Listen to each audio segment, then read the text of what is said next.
Ya pemirsa, setelah Hakim Pengadilan Negeri Lubuk Pakam mengabulkan gugatan Susanto Liang dengan termohon Asin terkait penggugatan PT Tanindo Suberjaya, Asin selaku pemilik 50% saham PT Tanindo Suberjaya kembali mengajukan kasasi terhadap putusan hakim. Anehnya pihak PN Lubuk Pakam sempat menolak pendaftaran kasasi Asin dengan alasan status Asin bukanlah sebagai termohon, namun sebagai terpanggil. Namun setelah kuasa hukum Asin mengajukan protes, barulah pihak pengadilan menerima pendaftaran gugatan kasasi Asin.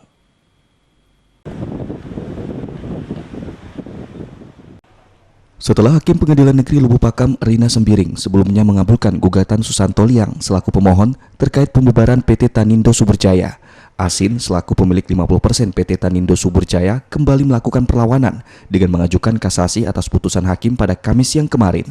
Anehnya saat hendak mendaftarkan kasasinya, pihak Pengadilan Negeri Lubuk Pakam sempat menolak dengan alasan Asin pada persidangan sebelumnya bukanlah berstatus sebagai pemohon, namun sebagai terpanggil. Bahkan Wahyuni selaku panitera dalam persidangan gugatan ini sebelumnya juga tidak bisa menjawab protes kuasa hukum Asin hingga langsung berupaya menghindar.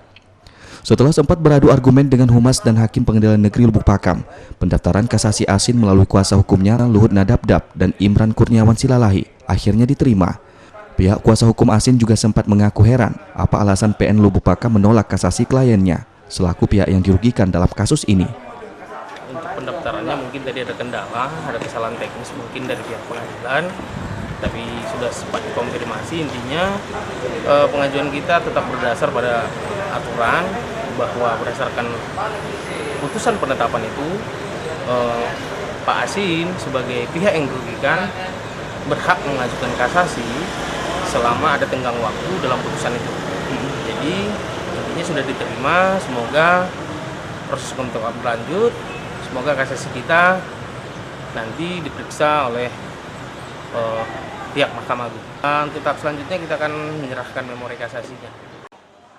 Sebelumnya Susanto Liang selaku pemilik saham 50% PT Tanindo Suberjaya menggugat rekan bisnisnya Asin yang juga sama-sama pemilik 50% saham PT Tanindo Suberjaya dengan tujuan membubarkan PT Tanindo Suberjaya lalu menggantinya dengan nama perusahaan lain. Hal ini dilakukan Susanto Liang tanpa terlebih dahulu melakukan rapat umum pemegang saham, namun hanya mengumumkannya surat kabar atau koran. Bahkan saksi yang dihadirkan di persidangan juga dianggap memberikan keterangan palsu. Dari Deli Serdang, tim iNews melaporkan.